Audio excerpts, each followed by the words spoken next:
Entertainment కార్యక్రమంలో ఎలాంటి లోటు రాకుండా మేము డాన్సులు, మ్యూజిక్ వాటితో పాటు స్పీచ్లు కూడా ప్లాన్ చేశాం. మీకు వైరల్ అయినటువంటి డాన్సులు తెలుసు, వైరల్ అయినటువంటి సాంగ్స్ తెలుసు. వైరల్ అయినటువంటి స్పీచ్లు అనగానే మనకి మొదటి వరుసలో గుర్తొచ్చేటువంటి ఒక పేరు. ఆ వ్యక్తినే నేను ఇప్పుడు స్టేజ్ మీదకి ఆహ్వానించబోతున్నాను. None other then Bandla Ganesh గారు. బండ్ల గణేష్ గారు వచ్చి మైక్ అందుకున్నారంటే స్పీచ్ వైరల్ అవ్వాల్సిందే. ఆంజనేయులు, తీన్మార్, టెంపర్, గబ్బర్ సింగ్ ఈ సినిమాల్ని ప్రొడ్యూస్ చేసిన, అలాగే ఎన్నో సినిమాల్లో యాక్ట్ చేసినటువంటి బండ్ల గణేష్ గారికి సాదర స్వాగతం పలుకుతూ వేదికపైకి ఆహ్వానించేస్తూ ఉన్నాము. బండ్ల గణేష్ గారు ఆన్ స్టేజ్ ప్లీజ్. చూద్దాము ఇవాళ ఎలా వెళ్తుందో స్పీచ్.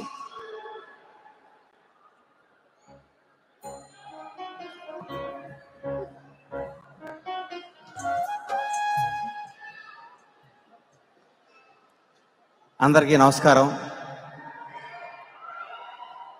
మిమ్మల్ని అందరిని చూస్తుంటే కడుపు నిండిపోయింది నాకు. ఇంతకుముందు అమెరికా వాళ్ళంటే ఏదో అనిపించింది. గత కొన్ని సంవత్సరాల ముందు ఇక్కడి నుంచి రాజకీయ నాయకులు అక్కడ ఇంపోర్ట్ అవుతున్నారు. అగ్ర నిర్మాత నవీన్ గారు లాంటి సినిమా ఇండస్ట్రీని మొత్తం శాసించే నిర్మాతలు ఇక్కడికి ఇంపోర్ట్ అవుతున్నారు. భవిష్యత్తులో తప్పకుండా ఇక్కడి నుంచి హీరోలు, హీరోయిన్లు కూడా వచ్చి తెలుగు ఇండస్ట్రీని వెళ్తారు. మీ పిల్లల్ని చూస్తుంటే, వీళ్ళ డ్యాన్సులు చూస్తుంటే, వీళ్ళ చూస్తుంటే నాకు మైండ్ బ్లాక్ అయిపోయింది. ఇదేందండి బాబు, మీ పిల్లల యాక్టింగ్ ఏంటి, వీళ్ళ డ్యాన్సులు ఏంటి, వీళ్ళ పెర్ఫార్మెన్స్ ఏంటి? నిజంగా కడుపు నిండిపోయింది.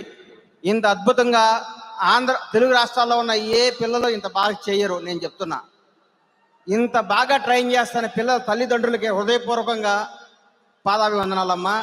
మీ పిల్లల్ని మీరు ఇంత బాగా పెంచుతున్నందుకు మిమ్మల్ని చూసి అక్కడున్న తల్లిదండ్రులు కూడా నేర్చుకొని వాళ్ళ పిల్లల్ని కూడా తయారు చేయాలని కోరుకుంటున్నాను ఈ సభావేదిక ద్వారా. అమెరికా వస్తుంటే, ఎందుకు అమెరికా వెళ్తున్నారా, వాళ్ళు ఎక్కడో మన దేశం వదిలిపెట్టి వెళ్ళిపోయిన వాళ్ళ దగ్గరికి ఎందుకు వెళ్తున్నావు అన్నారు. నేను అడిగి చెప్పాను, వాళ్ళు దేశం వదిలిపెట్టి వెళ్ళలేదు, దేశానికి దూరంగా బతుకుతున్నారు. దేశ సరిహద్దులో ఉన్న సైనికులు దేశానికి రక్షణగా ఎంత గొప్పవాళ్ళు, దేశం విడిచి వెళ్ళిపోయి దూర ప్రాంతాల్లో ఉండి దేశ సంపదకు తోడ్పడతారు. అమెరికా ప్రజలు కూడా అంత గొప్పవాళ్ళు అని చెప్పాను. మీ సంపద ఇండియాకి వచ్చి భారతదేశంలో మీరు ఇక్కడ సంపాదించి అక్కడ పెట్టుబడుతుంటే ఇండియా పురోగ అభివృద్ధికి మీరు పడుతున్న సేవకు నా హృదయపూర్వక కృతజ్ఞతలు. అమ్మ జన్మనిస్తుంది, అమెరికా బతుకునిస్తుంది. అమెరికాను నమ్ముకున్న ఎవరు, ఏ తల్లిదండ్రులు కానీ ఏ పిల్లలు కానీ చెడిపోయినట్టు నాకు తెలిసేది ఏదీ లేదు. ఇప్పుడే మా ఫ్రెండ్ నవీన్ గారిని అడిగా, నవీన్ గారు ఇక్కడికి వచ్చి ఎవరైనా చెడిపోయిన వాళ్ళు ఉన్నారా అన్నాడు. ఈ అమెరికా గడ్డ ఎవరికి కష్టపడ్డాడు అన్యాయం చేయదండి, ఎవరికైనా బ్రహ్మాండమైన భవిష్యత్తు. కానీ ఈ అమెరికా నమ్ముకున్న వాళ్ళు నాకు తెలిసి చెడిపోలేదు అని చెప్పారు. నాకు సంతోషం సార్, చాలా ఆనందంగా ఉంది. ఏమో చాలా అనుకున్నాను, మాట్లాడాలి అన్నీ మర్చిపోయాను మిమ్మల్ని చూస్తుంటే. మిమ్మల్ని అందరినీ మీ తల్లిదండ్రులు ఎర్ర బస్సు ఎక్కించి పంపిస్తే ఆ తల్లిదండ్రులు మీరు ఎయిర్ బస్ తిప్పుతూ అమెరికా తిప్పుతున్నారంటే ఎంత గొప్ప వాళ్ళండి మీరు, ఎంత గొప్ప సంస్కారవంతులు. మిమ్మల్ని చూస్తుంటే ముచ్చటేస్తుంది. ఈ ఒక తానా సంస్థ 50 సంవత్సరాల నుంచి ఒక సంస్థని ఇంట్లో మెయింటైన్ చేయటువంటిది మామూలు విషయం కాదు.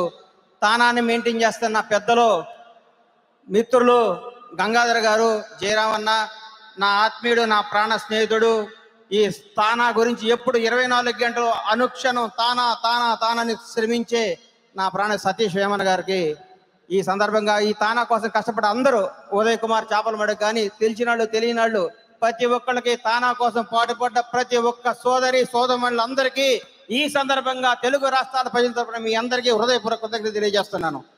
తానా గురించి, అమెరికా ప్రజల గురించి కొన్నిసార్లు చెప్పాలి.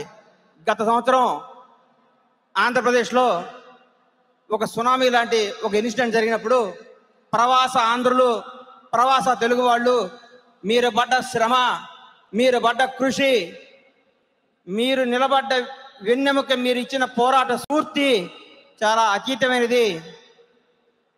ఇక్కడ 60 రాష్ట్రాలు, 60 దేశాలు, 60 ఊళ్ళల్లో చంద్రబాబు నాయుడు గారు అరెస్ట్ అయినప్పుడు మీరు చూపించిన పట్టిమ చూస్తే ఒళ్ళు గగ్గర విడిచిపోయింది. ఎందుకంటే ఒక మనిషి కష్టాల్లో ఉన్నప్పుడు నిలబడాలి, కష్టపడాలి, తోడుండాలి, వెన్నెముకి వెన్ను విరిచి నిలబడాలంటానికి మిమ్మల్ని చూసి నేర్చుకోవాలి మా తెలుగు, అక్కడ ఉన్న తెలుగు వాళ్ళందరూ. మీరందరూ ఆ రోజు జై చంద్రబాబు జై చంద్రబాబు జై తెలుగుదేశం బట్టి ఆంధ్రప్రదేశ్లో కూడా ఒక విపరీతమైన ఉధృతం, ఒక తుఫాన్ లాగా వచ్చి ఎక్కడో దేశ విదేశాల్లో ఉన్న తెలుగు వాళ్ళందరూ అంత పడుతుంటే మీకేమైపోయిందని ఉత్సాహంతో ఆ రోజు చాలా చాలా అద్భుతంగా పనిచేయడం జరిగింది. మీ అందరికీ ఆ విషయంలో మీ రుణం తీర్చుకోలేంది. మీ అందరికీ నిజంగా చాలా ఆనందం అనిపిస్తుంది మిమ్మల్ని చూస్తుంటే. ఒక్క నిమిషం అమ్మా, ఏం మాట్లాడాలో నాకు అర్థం కావట్లేదు ఇలా. ఒక్క నిమిషం, మిమ్మల్ని చూస్తుంటే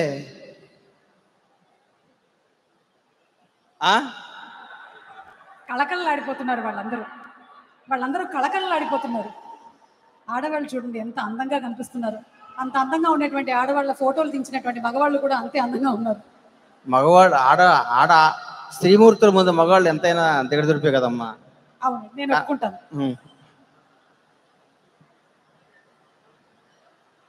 ఇంకేమైనా ఉన్నట్టయితే మా ఉదయ్ గారికి మీరు వాట్సాప్ చేయొచ్చు. ఉదయన్న, నీ స్పీచ్ నాకు స్పీచ్ రావటం మానేసిందే. దా, థ్యాంక్ యూ. ఇంకెక్కువ మాట్లాడలేకపోతున్నాను, నన్ను క్షమించాలి.